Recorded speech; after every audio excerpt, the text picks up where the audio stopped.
to Cooking with HPL. I'm Dana, and today we are going to be doing dried beans. I had never cooked with dried beans until a couple weeks ago when we decided to do an episode of how you would make dried beans, and they turned out really good. I made like a soup bean, which was just the water and some seasonings in the beans. It's really good. We will have recipes for you at the end. We will not be actually doing one of those recipes. Today it's all about how to cook with dried beans. When you get the beans, the first thing you want to do is to go through them. You want to look for any rocks or impurities, anything that may look odd. So far these all look, I've never had a problem with any of the beans. They've all been really good for me.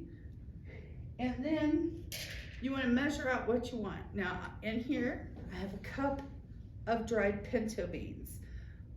I forgot to put them into soak the night before, which is highly recommended, meaning that you want to go through them, rinse them really well, and then you want to put them in a container, cover them with water so they can absorb that, and let them set overnight. I forgot to do that yesterday, so I did another method that I saw and learned how to do, which was to wash my beans, pick through them, and then I put them in my bowl with boiling water, and I made sure that it would cover the top of the beans. I did have to end up adding more water because it absorbed almost all of it. So now what we have are our beans that are ready.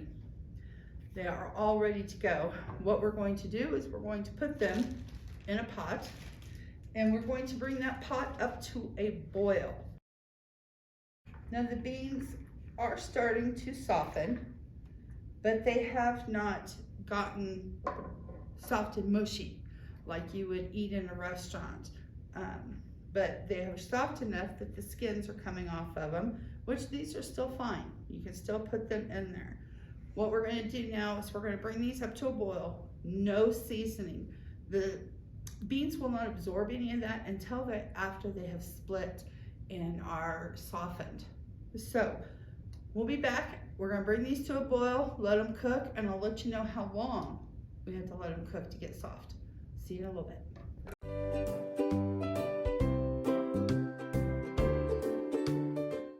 Hey everyone, welcome back. Our beans have been boiling for about 40 minutes, and believe it or not, they're really kind of soft.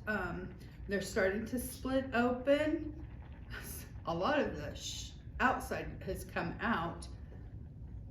off of them. This is the point of the beans that you would add your other ingredients, such as onion, ham hock, any spices, or a big piece of bacon, anything that you want to flavor your beans with.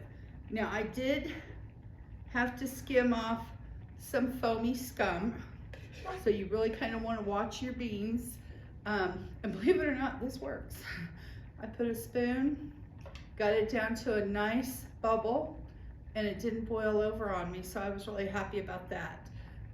You can, at this point, you can do almost anything with them. You can create beans and rice, you know, put in some sausage.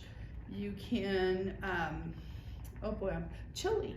Make your favorite chili. You can make it a vegetarian. Also, once they're at this point, you can take them out, rinse them, lay them out to dry on a single layer sheet pan. Once you have them pretty well dry, don't smush them, put them in the freezer. Leave them kind of separated, put them in the freezer, let them freeze. Once they are frozen, you can put them in your freezer storage bag and then put them in the freezer. They're all ready to go. Once you thaw them out, you're good to go. So this is what our beans look like. So excited. It does smell really good, even though there's no spices. It's just the beans. So what we did is we got our beans, we picked through them, made sure everything was clean, we didn't find any stones, put them in a colander, rinse them really good, just like you would your rice. Give them a good rinse. Then I put them in a bowl and poured hot boiling water on them and let them set for several hours. Then put them in our pot to boil. Let them boil for about 40 minutes. They're at a really good consistency. They're not a full smush, but they're not, don't have a tough bite to them. And that's where you can add your spices, finish up your recipe, create whatever you're wanting to do with them, and that's it. They are so easy. Yes, time consuming, but easy. We'd love to have you tag us in the video, in the comments. Tell us what you did. What did you make with the beans? I'd love to see pictures. Thanks a lot, guys. We'll see you next month. Bye.